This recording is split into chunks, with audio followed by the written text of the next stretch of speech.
கிருபை எப்பேற்பட்டது, அது எப்போ கிடைக்கிது அப்படின்னு கேட்டிங்கன்னா, காலைதோறும் அவருடைய கிருபை புதியவைகள், புதிதாக இருக்கிறது. அவருடைய கிருபை புதுசாக இருக்குது. ஒவ்வொரு நாளும் இந்த காலை வேளையில் எதுக்காக அதிகாலையில் எழுந்திரிக்கணும்னு சொல்கிறோம், எதனால் காலை வேளையில் காத்திருக்கிறோம்? இயேசு கிறிஸ்துவே நீங்கள் எடுத்துக்கிட்டிங்கன்னா ஒவ்வொரு நாளும் அதிகாலையில் தேவ சமூகத்தில் காத்திருக்கிறார். இன்றைக்கி விசுவாசிகளாக இருக்கட்டும், ஊழியக்காரர்களாக இருக்கட்டும், இந்த காலை வேளையில் காத்திருக்கிற அனுபவம் கொஞ்சம் கொஞ்சமாக குறைஞ்சிக்கிட்டே வருது. எனக்கு தெரிஞ்சு எங்களுக்கு முன்னோடியாக இருந்த எந்த ஊழியக்காரங்களும் காலையில் தூங்கி நாங்கள் பார்த்ததே இல்லை.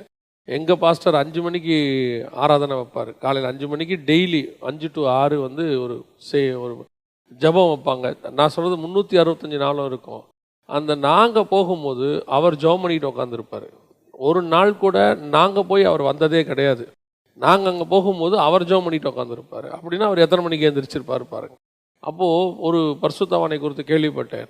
அவர் வந்து காலையில் 3 மணிக்கு எழுந்திரிச்சாருன்னா 6 மணி வரைக்கும் முழங்கால நின்றுக்கிட்டே தான் இருப்பாராம்மா. அதாவது இந்த காலைதோறும் ஏன் இந்த காலையில் சிலர் இந்த ஜபத்தை வந்து ரொம்ப இழிவாக பேசுகிறவங்களாம் வந்துட்டாங்க. இந்த கடைசி காலத்தில் ஜபமே தேவையில்லைங்கிறவங்களாம் வந்த காலம் ஆகிப்போச்சு. சரியாக ஜபிக்க வேண்டிய அவசியம் இல்லைன்றது. ஆனால் இந்த காலைதோறும் அவருடைய கிருபை எப்படி இருக்கிறதா? புதிதாக இருக்குது. இந்த கிருபை வந்து காலையில் நமக்கு எந்த அளவுக்கு அது வந்து நம்மளை எப்படி இருக்குன்னா, வசனம் சொல்லுது, நாம் நிர்மூலமாகாமல் இருப்பது. பல நேரங்களில் நீங்கள் காலை வேளையில் கர்த்தருடைய சமூகத்தில் உட்கார்ந்துருப்பது. அப்போது ஏசாயா 50ஆம் அதிகாரம் 4வது வசனம் சொல்லுது, இளைப்படைந்தவனுக்கு சமயத்துக்கு ஏற்ற வார்த்தை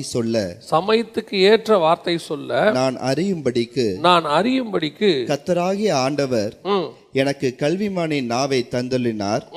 காலைதோறும் என்னை எழுப்புகிறார். கற்றுக்கொள்ளுகிறவர்களைப் போல நான் கேட்கும்படி என் செவியை கவனிக்க செய்கிறார். நல்லா கவனிங்க. இயேசு கிறிஸ்துவை பற்றின ப்ராஃபஸி இது. அவரை பற்றி சொல்லும்போது வசனம் சொல்லுது, காலைதோறும் பிதாவாகிய தேவன் அவர் என்ன பண்ணுறாரா? எழுப்புகிறார். இயேசு கிறிஸ்துவே காலையில் எழுந்திரிச்சு தான் அந்த நாளைக்குரியதை பிதா கிட்ட பெற்றுக்கொள்கிறார். இயேசு கிறிஸ்துக்கிட்ட வந்து பிதா வந்து எல்லா ஸ்டஃப்பையும் 3.5 வருஷத்துக்கு தேவையானதெல்லாம் மொத்தமாக எழுதி கையில் கொடுத்துட்டு, எப்பா இந்த ஃபைலில் எல்லாத்தையும் போட்டு வச்சுருக்கிறேன், டெய்லி படிச்சுக்கோன்னு சொல்லலை. இந்த மெமரி கார்டில் போட்டு வச்சுருக்கிறேன், பார்த்துக்கோன்னு சொல்லலை. இல்லைன்னா அந்த காலத்துக்கு ஏற்ற மாதிரி புத்தகச்சுருளில் எழுதி கொடுத்துருக்கேன். இல்லை, வசனம் சொல்லுது, ஒவ்வொரு நாளும் நீ காலையில் தான் வாங்கிக்கணும், டெய்லி காலையில் வாங்கணும். அதனால தான் ஆண்டவர் சொல்கிறார், மன்னாவை டெய்லி தான் போய் எடுக்கணும். தேவையான ஓய்வு நாளுக்கு மட்டும்தான் 2 நாளைக்கு தேவையானது கிடைக்கும், மற்ற நாளுக்கு எல்லாம் டெய்லி வாங்கணும். அப்படின்னா என்ன அர்த்தம்? புதுசாக வாங்கணும். மறுநாள் வச்சுட்டிங்கன்னா அது பூச்சி வந்துடும், நாத்தம் வந்துடும், பழசு. அதாவது இன்றைக்கி ஃப்ரிட்ஜு வந்த காலத்தில் எல்லாமே பழசு தான். ஹோட்டலுக்கு போனாலே புதுசு கிடைக்குமான்னு தெரியாது. எங்கே வந்தாலும் போனீங்கன்னா இப்போது ஃப்ரிட்ஜில் வச்சது ஃப்ரோசன் ஃபுட்டுங்கிறது வந்து இன்றைக்கி நமக்கு ஆகிப்போச்சு. ஒரு நம்ம அன்றாட வாழ்க்கையில் ஒன்றாகிப்போச்சு. இப்போ அதே நிலைமை தான் ஆவிக்குரிய வாழ்க்கையிலையும். ஃப்ரோசன் ஃபுட்டு எப்போ பாருங்கள், பழைய செய்தி அதை ஒன்று ஒவ்வொரு நாளும் தேவ சமூகத்துலேருந்து வாங்கி கொண்டு வந்து கொடுக்குற அனுபவமே தனி. அது வந்து ஊழியக்காரங்களுக்கு மட்டும் இல்லை, விசுவாசிக்கு ஒவ்வொரு நாளும் காலையில் நீங்கள் தேவ சமூகத்தில் உட்காந்து ஆண்டவர்கிட்ட பேசி பாருங்கள், அந்த நாளுக்குரியதை கர்த்தர் உங்களுக்கு சொல்லிடுவார். அவர் 30 வருஷத்துக்கு தேவையானதை சொல்லுவாரான்னு தெரியாது, ஆனால் அன்னைக்கு உள்ளதை சொல்லிடுவார். அதை கேட்டு வாங்குகிற அனுபவத்துக்கு வரணும். அதுதான் கிருபை புதிதாக இருக்கிறது. இயேசு கிறிஸ்துவுக்கே அதான் தான் ஃபார்முலா. நமக்கு என்ன ஃபார்முலா? நம்ம என்றைக்காவது காலையில் எழுந்திரிக்கிறோமா? இந்த மாதிரி ப்ரேயர் வச்சா காலையில் எழுந்திரிக்கிறவங்க இருக்கிறாங்க. மற்ற நாளில், அதுவும் இன்றைக்குமே எழுந்திரிக்காதவங்க எத்தனை பேர் இருக்கிறாங்க பாருங்கள். நம்ம உடனே இன்றைக்கி என்ன சாக்கு சொல்லுவாங்கன்னா, இன்றைக்கி காலைல பயங்கர மழைங்க, என்னமோ மழை இல்லாத நாள்லாம் வந்துட்ட மாதிரி. இன்றைக்கி ஏன் வரல? அன்றைக்கி மழை. சரி, மழை இல்லாத அன்றைக்கி ஏன் வரல? அன்றைக்கி மழை இல்லைங்க, அதனால் வரல. நான் மழை இருந்தால் கண்டிப்பாக வந்துடுவேன். இன்றைக்கி ஒரு குரூப் இருக்குது. ஏன் நிறைய பேருக்கு நல்லா ஆண்டவர்கிட்ட இருக்கிறாங்க, ஆனால் கர்த்தரால் ஏன் வல்லமையாக எடுத்து பயன்படுத்த முடியல அப்படின்னா, அவர்கள் அந்த அளவுக்கு தேவனுக்கு நேரம் கொடுக்கறதில்லை. புரியுதா உங்களுக்கு? நம்மக்கிட்ட ஆண்டவர் கிருபையை கொடுத்துருக்கிறாரு, அதை புதிதாக்குற வேலை யாருக்கிட்ட இருக்குது? நம்மக்கிட்ட. ரினியூவல் நம்ம தானே பண்ணணும். ரினியூவல் டெய்லி காலையில் போய் உட்காந்து தேவ சமூகத்தை ரினியூவல் பண்ணணும். நமக்கு அதிகாலைங்கிறதே 7 இல்லை 8, ஏன் படுக்கிறதே 10 இல்லை 11. அப்படி இருக்கும்போது நம்ம எப்படி எழுந்திரிப்போம்? ஏன் காலையில் எழுந்திரிக்கணும்? அந்த கிருபை புதுசாக இருக்குன்னா என்ன அர்த்தம்? இந்த காலையில் எழுந்திரிக்க சொல்கிறாரு, அதுக்கு என்ன காரணம் அப்படின்னு கேட்டிங்கன்னா, சும்மா ஆண்டவர் எழுந்திரிக்க சொல்லலை. ஏதோ வெறும் ஆசீர்வாதத்துக்கு மட்டும் கிருபை அப்படிங்கிறது வந்து ஏதோ ஆசீர்வாதத்துக்கான வார்த்தையாக மாறிப்போச்சு இன்றைக்கி. கிருபைங்கிறது ஒரு உலக பிரகாரமான ஆசீர்வாதத்தை பெற்றுக்கொள்ளுகிறதுக்கான ஒரு கீவேர்டு மாதிரி மாற்றிட்டாங்க. கிருபை காலைதோறும் ஏன் புதிதாக இருக்கிறது? ஏன் அது ஒரு இரக்கத்தை கொடுக்குது? நாம் நிர்மூலமாகாமலபடி அந்த கிருபை ஏன் காலையில் காப்பாற்றுது அப்படின்னா வாசிங்க. ஒரு சில சம்பவங்களை நாம் வேதத்திலிருந்து வாசிக்க போகிறோம். வாசிங்க, ஆதியாகமத்தின் புஸ்தகம் 3ஆம் அதிகாரம் 8வது வசனத்தை வாசிங்க. பகலில் குளிர்ச்சியான வேளையிலே தோட்டத்தில் உலாவுகிற தேவனாகிய கர்த்தருடைய சத்தத்தை கேட்டார்கள். அப்பொழுது நல்லா கவனிங்க, பகலில் குளிர்ச்சியான நேரத்தில் அப்படின்னு இருக்கு. பகலில் குளிர்ச்சியான நேரம்னா என்ன? எது பகலில் குளிர்ச்சியான நேரம்? அதாவது நீங்க நல்லா வாசித்து பாருங்க, அந்த வசனம் அவ்வளோ அழகா இருக்கு. பகலில் குளிர்ச்சியான நேரம். பகலில் குளிர்ச்சியான நேரம் அப்படிங்கிறத எதை குறிக்கிறாங்க, யார் எந்த அடிப்படையில் செய்கிறாங்க அப்படின்னு பார்த்தீங்கன்னா, இந்த பகலில் குளிர்ச்சியான நேரங்கிறது காலையில் 3 மணிலேருந்து 6 மணி வரைக்கும் தான் பகலில் ஒரு நாட்டுக்கு குளிர்ச்சியான நேரம். அதாவது அந்த 24 மணி நேரத்திலேயே அந்த 3 மணி நேரம் தான் இருக்கிறதுலே the best 3 hours for that every country. எந்த நாட்டுக்குமே அந்த நாட்டோடைய 3 to 6. ஏன்னு கேட்டால் 6 மணிலேருந்து நம்முடைய வேலைகள்லாம் ஆரம்பித்து திருப்பி நம்ம படுத்து எல்லாம் அமைதியாகி நம்ம பிரெயின் வந்து டீப் ஸ்லீப்புக்கு போய் அமைதியாக இருக்கிற நேரம் எதுனா 3 to 6. டாக்டர்ஸ் என்ன சொல்கிறாங்க, மெடிக்கலி சொல்கிறேன், டாக்டர்ஸ் என்ன சொல்கிறாங்க, அந்த 3 to 6 தான் நமது உடல்நிலை வந்து எல்லாவற்றையும் கழிவுகளை எல்லாம் சரி பண்ணி உடல் வந்து சமநிலைக்கு வருதுங்கிறான். ஆன்மீகத்தில் என்ன சொல்கிறான், 3 to 6 தான் இருக்கிறதுலே மெடிடேஷனுக்கு பெஸ்ட் டைம் அப்படிங்கிறாங்க. அதாவது சயின்டிஃபிக்கலியாக இருக்கட்டும், அது மெடிக்கலியாக இருக்கட்டும், அல்லது ஸ்பிரிச்சுவலியாக இருக்கட்டும், பகலில் குளிர்ச்சியான நேரம் ஒரு நாட்டுக்கு எது அப்படின்னு கேட்டால், ஒரு உடம்புக்கு எது அப்படின்னு கேட்டிங்கன்னா மார்னிங் 3 to 6. இந்த பகலில் குளிர்ச்சியான நேரத்தில் கர்த்தர் ஏன் வந்தார்? பைபிளில் தேவனை அறிகிற அறிவுன்னு ஒன்று இருக்குது. பவுல் சொல்லும் போது பிலிப்பியருக்கு எழுதும்போது சொல்கிறாரு, அவரை அறிகிற அறிவின் மேன்மைக்காக. இந்த கர்த்தரை அறிகிற அறிவுன்னு ஒன்று இருக்குது. அப்படின்னா என்னங்க அப்படின்னா, கர்த்தருடைய மனநிலை, கர்த்தருடைய சுபாவங்களை புரிஞ்சுக்கிறது. அதுக்கு புரிஞ்சுக்கிறதுக்கு என்ன செய்யணும் அப்படின்னு கேட்டால் அவங்க எல்லாருக்கும் தெரியும். ஒரு ஆளோட நீங்கள் ரொம்ப பழகுனீங்கன்னா என்ன பண்ணிக்கலாம், அவரை பற்றி நல்லா புரிஞ்சுக்கலாம். நம்ம சொல்லுவோம், உன்னை பற்றி எனக்கு தெரியாதா அப்படிம்போம். ஒரு ஃப்ரெண்டோட வெளியே போவோம், சார் டீ குடிக்கிறீங்களா அப்படின்னா எனக்கு கொடுங்க, அவன் குடிக்க மாட்டான்போம். ஏன்னா அவர் குடிக்க மாட்டார்ன்றது யாருக்கு தெரியும்? நமக்கு தெரியும். இது மாதிரி எல்லாத்துலேயும் தெரியும். ரொம்ப க்ளோஸ் ஆக ஆக சின்ன சின்ன விஷயத்தில் கூட என்ன செய்யும், நமக்கு தெரிய ஆரம்பிச்சிடும். அது குறிப்பாக கணவன் மனைவிக்கு ரொம்ப அதிகமாக இருக்கும். ஏன்னா அவங்க கூடவே இருக்கிறதுனால அது தெரியும். அப்போது ஒரு தேவனை அறிகிற அறிவுனா எப்படி வரும்? தேவனை அறிகிற அறிவு எப்படி?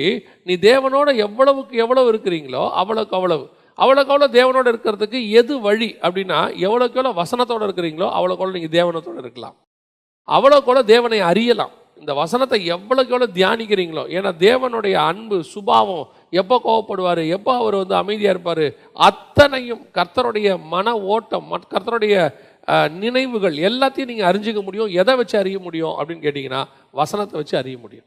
ஏன்னா எல்லாத்தையும் அதில் கொடுத்துருக்கு. அதில் தான் இந்த வசனம் இருக்குது, பகலில் குளிர்ச்சியான வேளையில் உலாவும்படி. ஏன் குளிர்ச்சியான வேலைன்னு போடுது அப்படின்னு கேட்டிங்கன்னா, கர்த்தர் வருகிற மனநிலையும் என்ன மூடில் வராருங்கிறதும் அந்த டைமையும் அவர் வர நேரத்தையும் வச்சுட்டு நீங்கள் என்ன செய்யலாம், கண்டுபிடிச்சிக்கலாம் கர்த்தர் என்ன மைண்டில் வராருங்கிறத. இப்போ சோதோமை அழிக்க வந்தார். எப்போ வந்தார் தெரியுமா? வசனம் சொல்லும், பகலில் உஷ்ணமான வேளையில் அப்படின்னு இருக்கும். வாசிங்க அந்த வசனத்தை. பின்பு கர்த்தர் மம்ரேயின் சமபூமியிலே அவனுக்கு தரிசனமானார். அவன் பகலின் உஷ்ண வேளை, ஏன்னா செம்ம சூடு. ஏன் சூடான நேரத்தில் வராது தெரியுமா? கர்த்தர் சோதோமை அழிக்க போறாரு, கோபத்தில் இருக்கிறாரு. அந்த கோபத்தை வெளிப்படுத்துறதா பகலில் உஷ்ணமான வேலை. இப்போ எலியாவை பார்க்க வருவார். 1 ராஜாக்கள் 19 பார்த்தீங்கன்னா, பார்க்க வரும்போது அங்கே 4 சம்பவம் இருக்கும். முதல்ல கண்மலையை பிளக்கத்தக்கதான காற்று, அடுத்து பூமி அதிர்ச்சி, அடுத்து பட்சிக்கிற அக்கினி. ஆனால் ஒன்னொன்று கிராஸ் ஆகும் போது வசனம் சொல்லும், அதிலே கர்த்தர் இல்லை, அதிலே கர்த்தர் இல்லை, அதிலே கர்த்தர் இல்லை. அதோடைய அர்த்தம் என்ன? அவர் அந்த மனநிலையில் இல்லைன்னு அர்த்தம்.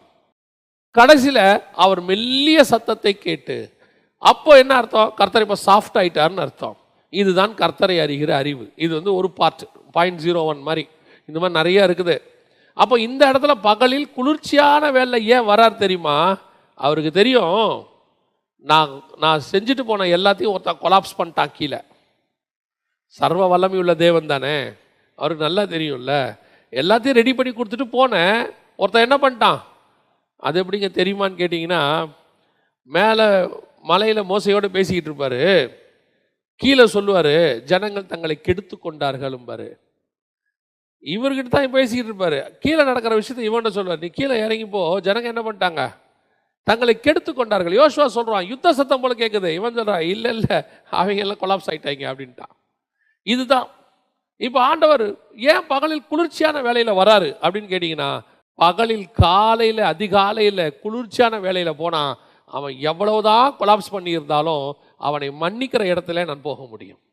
அல்லேலூயா. அதுதான் கர்த்தர் அவனை மீட் பண்ணுற வர நேரம். ஏன் வராரு? அவன் வசனம் சொல்லுது, ஓசியாவின் புஸ்தகம் 6ஆம் அதிகாரம் 7வது வசனத்தை வாசிங்க. ஓசியாவின் புஸ்தகம் 6ஆம் அதிகாரம் 7வது வசனம் வாசிங்க. அவர்களோ ஆதாமை போல் உடன்படிக்கையை மீறி. ஆதாம் என்னத்தை மீறினாரு? உடன்படிக்கையை மீறிட்டாரு. என்ன உடன்படிக்கை? கர்த்தருக்கும் அவருக்கு ஒரு உடன்படிக்கை இருந்துச்சு. ஆதாம், இந்த தோட்டத்தை நீ பார்த்துக்கோ, நான் உன்னை ஆசீர்வதிக்கிறேன், நீ ஆண்டு கொள்ளுங்கள், சகலத்தையும் கொடுக்குறேன், நீங்கள் பலுகி பெருகுங்க, எல்லாம் ஒரு உடன்படிக்கை கர்த்தர் பண்ணியிருந்தாராம் அவனோட. இப்போ மொத்த உடன்படிக்கையும் க்ளோஸ் பண்ணிட்டான். அக்ரிமெண்ட் ஓவர் ஆயிடுச்சு. இப்போ வசனம் சொல்லுது, ஆதாமை போல் உடன்படிக்கையை மீறி. இவனை இந்த உடன்படிக்கை மீறின நேரத்தில், நான் கோபத்தின் நேரத்தில் சந்திச்சா என்ன ஆகும் தெரியுமா? ஆதாம் என்ன ஆகும்? பட்சிக்கிற அக்கினி. அவரு பட்சிக்கிற அக்கினி. ஒரு இடத்துல வசனம் சொல்லுது, அவர் எரிச்சல் உள்ள தேவன். இவ்வளோ தூரம் ரெடி பண்ணி எல்லாத்தையும் கொடுத்துட்டு போயிருக்கிறேன், சிம்பிள் வேலை தான், ஒன்றே ஒன்று சொன்னேன், இந்த எல்லாத்தையும் சாப்பிட்டுக்கப்பா, பூமியில் இருக்கிற அத்தனையும் சாப்பிட்டுக்கப்பா, இந்த ஒன்றை மட்டும் சாப்பிடாத. அவன் எல்லாத்தையும் விட்டுட்டு அந்த ஒன்றை மட்டும் சாப்பிட்டான் பாருங்க. நமக்கு எப்படி இருக்கும் யோசிச்சு பாருங்க. வீட்டில் இருக்கிற நம்ம ஒரே ஒரு விஷயத்தை தான் நம்ம சொல்லுவோம், அந்த ஒரு விஷயத்தில் தான் அவங்க தப்பு பண்ணுவாங்க. அப்பாவுக்கு எப்போ ரொம்ப கோவம் வரும் தெரியுமா? என்ன இந்த பர்டிகுலராக இதை செய்யாதேங்கிற, நீ என்ன பண்ணுற, அதைத்தான் செய்கிற. நியாயமாக அப்பா என்ன பண்ணியிருக்கணும்? ஆதாம அந்த இடத்துல மொத்தத்தையும் க்ளோஸ் பண்ணி போட்டிருக்கணும். நீங்கள் நல்லா கவனிச்சு பார்த்தீங்களா? கர்த்தருடைய வாயில் ஆதாம சபிச்சார்னு வரவே வராது. வசனம் சொல்லும், உன் நிமித்தம் பூமி சபிக்கப்பட்டிருக்கோம், உன்னை என்னெல்லாம் சபிக்க முடியாது. ஏன்? நான் பகலில் குளிர்ச்சியான வேலையில் உன்னை பார்க்க வந்திருக்கிறேன். இப்போ நான் வந்தது எனக்கு தெரியும், நீ கொலாப்ஸ் பண்ணிட்டேன்னு. இப்போ நான் வந்தது உன்னை சபிக்க வரல, இப்போ நீ பாவம் செஞ்சுட்ட, இந்த பாவத்துக்கு மத்தியில் உன்னை எப்படி காப்பாற்றலான்னு நான் வந்திருக்கிறேன். உன்னை அழிக்க நான் வரல. அழிக்க வந்திருந்தா சபிக்கிற பூமியில் உன்னை சபிச்சிருப்பனே. நான் காயினை சபிச்சா மாதிரி உன்னை சபிக்கிறதுக்கு எவ்வளோ நேரம் ஆகும்? அவர் காயினை சபிச்சார்ல, அந்த தேவன் தானே. அவர் நினச்சிருந்தா ஆதாம என்ன பண்ணலாம்? சபிக்க முடியும். அவர் அவ்வளோ தெளிவாக சொல்கிறாரு, உன் நிமித்தம் பூமி சபிக்கப்பட்டிருக்கோம். அவ்வளோதான். அந்த இடத்துல கூட பாருங்க, கர்த்தர் ஆதாமுக்கு என்னென்ன சொன்னாரோ அத்தனையும் அவன் நன்மைக்கு தான் சொல்லியிருப்பார். உனக்கு நெத்தி வேர்வை வரும், நீ உழைச்சி சாப்பிடுவ. காரணம் என்ன? அந்த நெத்தி வேர்வை வந்தால் தான் உன் பாடி ஆக்டிவாக இருக்கும். நீ சாகிறதுன்னு முடிவாகி போச்சு, ஆனால் சாகிற வரைக்கும் நீ நல்லா இருக்கணும், சாகிற வரைக்கும் சந்தோஷமாக இருக்கணும். அதுக்கு ஒரே வழி என்னென்னதை சொல்லி கொடுத்துட்டு போவார். ஏன் காலைதோறும் அவருடைய கிருபை புதிதாக இருக்குது தெரியுமா? நீ காலையில் காத்திருக்கும் போது ஒருவேளை நாம் உடன்படிக்கையை தவறுதலாக மீறி விட்டாலும் கூட, தெரிந்து செய்தாலும் கூட, அவருடைய கிருபை உன்னை என்னையும் பாதுகாக்கிறது. நாம் நிர்மூலமாகாதபடிக்கு. அன்னைக்கு கர்த்தர் நினச்சிருந்தா ஆதாம என்ன பண்ணியிருக்கலாம்? க்ளோஸ் பண்ணி போட்டிருக்கலாம். அதுதான் இன்னைக்கு உங்களுக்கு எனக்கும் பெரிய ஆசீர்வாதம். ஏன் காலையில் காத்திருக்க சொல்கிறோம்? தேவ சமூகத்தில் எழுந்துறீங்கன்னு சொல்கிறோம். தேவ சமூகத்தில் கர்த்தரோடு இருந்து நீங்கள் பழகிட்டீங்கன்னா, ஒருவேளை நான் சொல்கிறது நீங்கள் அப்படி செய்யணும்னு சொல்லலை, சம்டைம்ஸ். ஏன்னா விழுந்து போகாதவன்னு எனக்கு தெரிஞ்சு இயேசு கிறிஸ்துவை தவிர உலகத்தில் ஒருத்தரும் கிடையாது. ஏதோ ஒரு நிலையில் ஏதோ ஒரு இடத்துல ஒரு சின்ன பலகீனம் வருது, நம்ம விழறோம். அந்த விழற நேரத்தில் கூட நம்மை நிர்மூலமாகாமல் பாதுகாக்கிறது அவருடைய கிருபை. அந்த கிருபை நீங்கள் பெற்றுக்கொள்ள வேண்டியதுக்கு காத்திருக்கிற நேரம் எது தெரியுமா? காலைதோறும்.